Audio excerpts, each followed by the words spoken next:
a different world. The world is a different dimension. And that's why I believe that there are different dimensions and there are different planets that we go to other than Earth. Because when you and I die, when we pass, when we return, I've had a lot of these visions when I was on edibles, and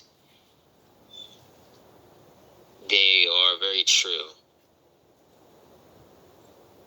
And I believe that when you pass away in this life form,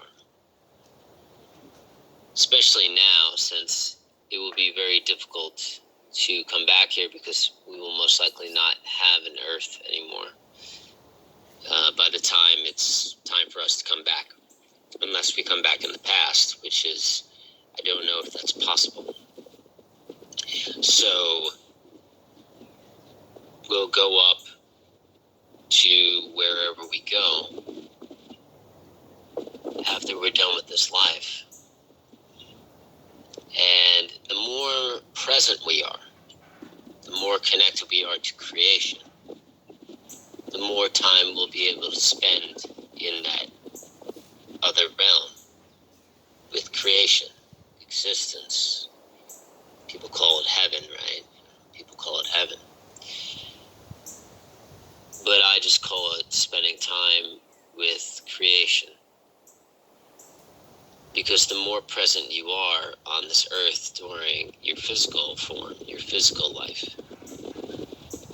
the more creation sees through your eyes, and the more you become creation, and creation uses you as a vessel in your speech, in your writing, through your words, through your music, your art, your theater, whatever creation you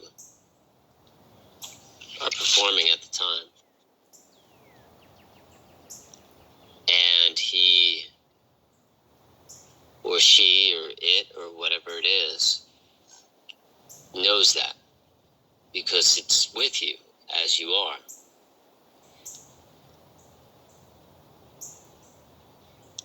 While you're here in this life. And it kind of tallies up all of the, it sounds strange, but it tallies up the minutes that you were with him or with it or her or whatever. And when you're done in this physical form in this life, and you pass away and you return to it, creation, it will say you spent the majority of your life with me, becoming creation. I was using you as a vessel. So because you spent so much time with me, I will award you more time with me here after your passing, until you get bored or until you want to return to another life, because eventually you're going to get bored here, because you can only stay in one place for so long without change. So the creator or creation, it, he, she, whatever it is, will say, okay, now it's time for you to, if you want, if you're bored, you can go back. So you go back to another realm, dimension, planet, existence, in a physical form. Spend more time. However, if you don't spend much time with creation in this lifetime, in this physical form on Earth, when you pass away, you'll go and you'll visit creation. And creation will be like, you didn't spend any time with me. You didn't get it. So I'm bringing you back down immediately, and you're going to have to do it again. It was kind of like when Buddha was sitting under the tree, and he visualized all his past lives. And he didn't get it, so he was sent back as an ox. He was sent back as a woman. He was sent back as other things, right? And there's a famous Hindu story that I absolutely love. And it was of Indra. And Indra was talking about how he wanted to build the most glorious palace of all time, and his palace was going to be the best palace, and he was going to be the best Indra of all time, and nobody could be as good as him. He was the best. Indra was. And then finally, the gods got together and they said, something's got to be done about Indra. So they sent one of the gods, you probably know which one they did, or goddesses, to visit Indra. And the god or the goddess sat with Indra, and Indra said, I'm going to be the best Indra. I'm the greatest Indra that there ever was. Do you see this palace? Do you see what I'm building? It's going to be the biggest palace. It's going to be the tallest palace of all time. I'm Indra. I'm going to be the best. And the god or the goddess looks at the ground at a bunch of ants crawling in a line, and he starts laughing.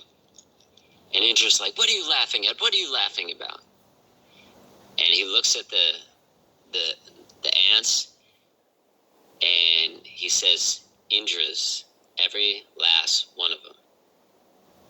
And in that moment, the Indra that was still in the living form, that thought he was going to be the best, the greatest Indra of all time, decided to change his ways and become one with meditation and creation and leave the ego or the self behind.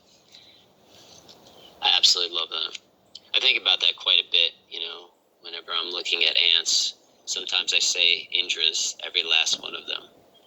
I love that tale. Anyways, so, but what you were saying, it was funny when you were messaging me earlier, you actually quoted Maslow, like Maslow's hierarchy, the 7 stages. So when someone gets to the 7th stage of Maslow's hierarchy, usually it's creative types. Creative types are more on the 7th stage, or they can get to the 7th stage quicker, or they're in the 7th stage more so than people that are not creative types. And I think a lot of that has to do with the fact that if you are a creative type, whether you're a writer, a speaker, an artist, a musician, God uses you, or creation, the creator, existence, uses you as a vessel, and you spend more time with creation. So you have a better understanding of dissolving the self, not being a person anymore, and you become creation. And creation works through you as a vessel, right? So you understand that the self is insignificant. Being obsessed with the self is not significant. It's not significant at all. That's why a lot of creative types, we don't shower. We sometimes we forget to brush our teeth. We're so involved at becoming creation and creating that the simplicities or the ridiculousness of human life is just ridiculous. Why do you want me to shower? You want me to brush my teeth every morning as soon as I wake up? For who? For whom? Why? I always try to end my videos at 10 minutes because sometimes they don't send if I do. So for whom? A lot of people they're like, I have a lot of videos where I'm like, I haven't showered in 20 days. And people are like, please take a shower. You should love yourself more. I'm like, for whom? Why am I showering? You believe in the traditions of man.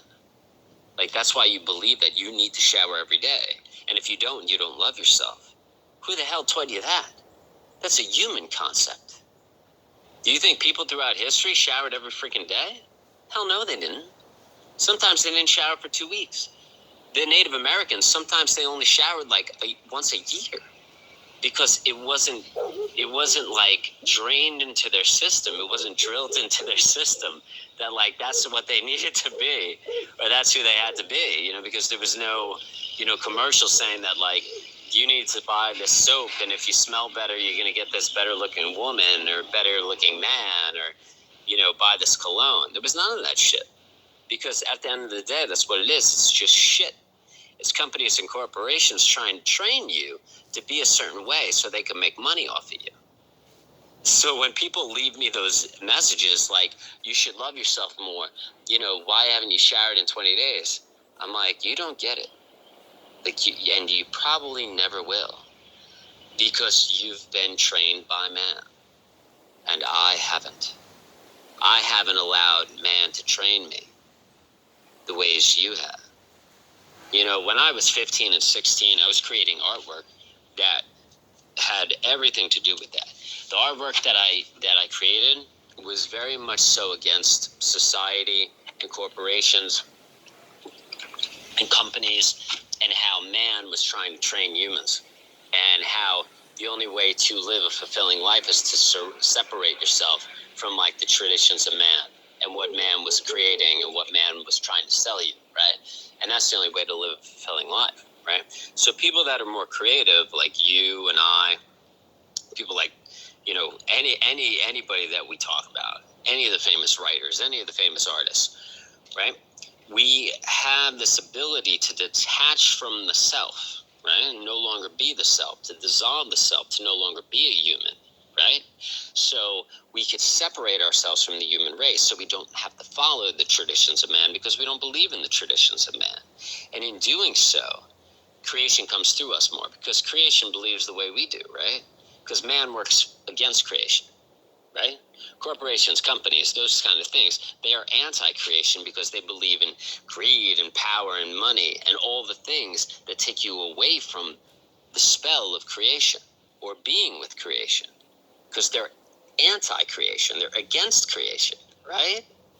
I should teach a fucking history. I should teach a goddamn class on this. Like, I really need to be a professor and only speak about this shit. So in Maslow's hierarchy, when people reach the seventh stage, they're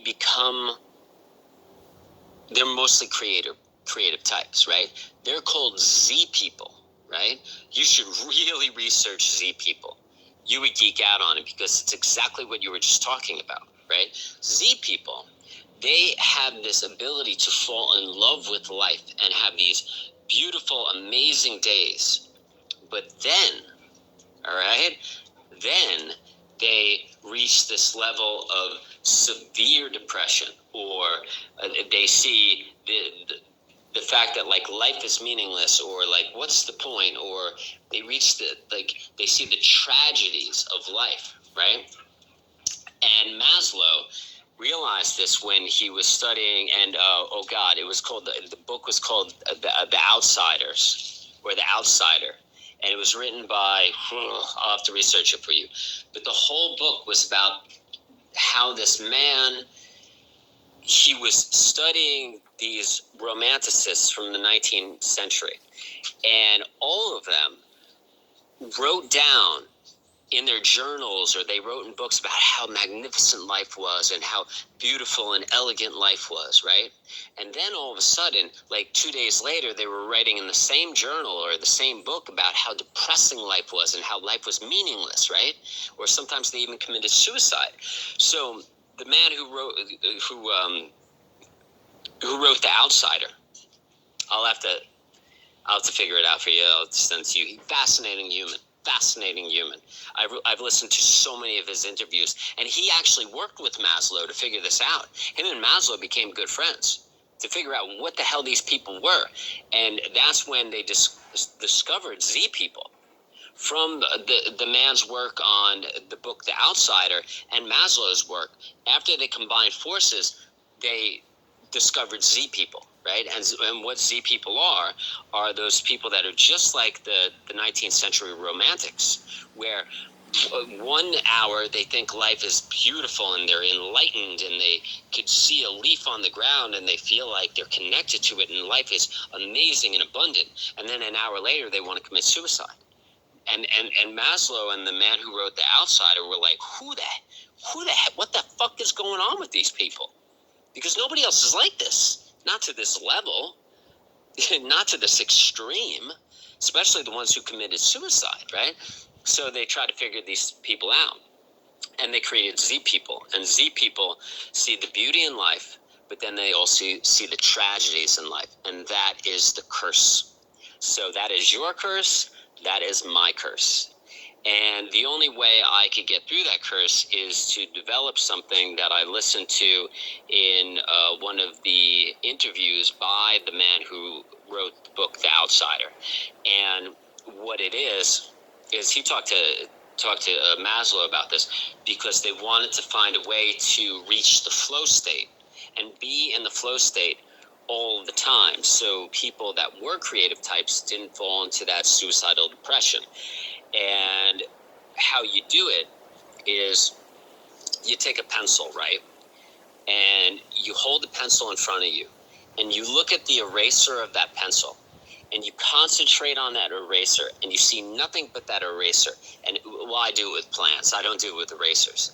But like right now, I'm looking at a purple flower, a purple orchid on a Hong Kong tree, right? Because I have a Hong Kong tree in my front yard. I should take a photo for you. And I'm looking at a purple orchid right now on a Hong Kong tree. To give it a name, I don't give it a name, but I'll give it a name right now for you, right? And I'm looking at that purple orchid and I'm concentrating on it. And the only thing that exists in my life in this moment is that purple orchid. And I just focus on it and focus on and nothing else exists. And I never give it a name. I never give that purple orchid a name. Now I'm looking at a bee fly into that purple orchid to collect the nectar or to collect the pollen, right? But I'm not giving the bee a name. I'm not giving any of it a name. I'm just focusing on it and looking at it. And nothing else exists in life. There's no past. There's no future. There's no thought. I'm just here with it. And the man who created and wrote the book, The Outsider, he talked to Maslow about this. And he said that, like, if you do that practice more and more and more and more and more, and you never give anything a name, and you just focus on it, and you eliminate all other factors from your life, you can be more in the state of beauty and euphoria and less in the state of severe depression and meaningless. Hell fucking yeah. All right, I got to go. I got to film a video, but I'll talk to you soon. Much love, Tara. And hit me up. Send me audio messages if you want. And I apologize for being late today.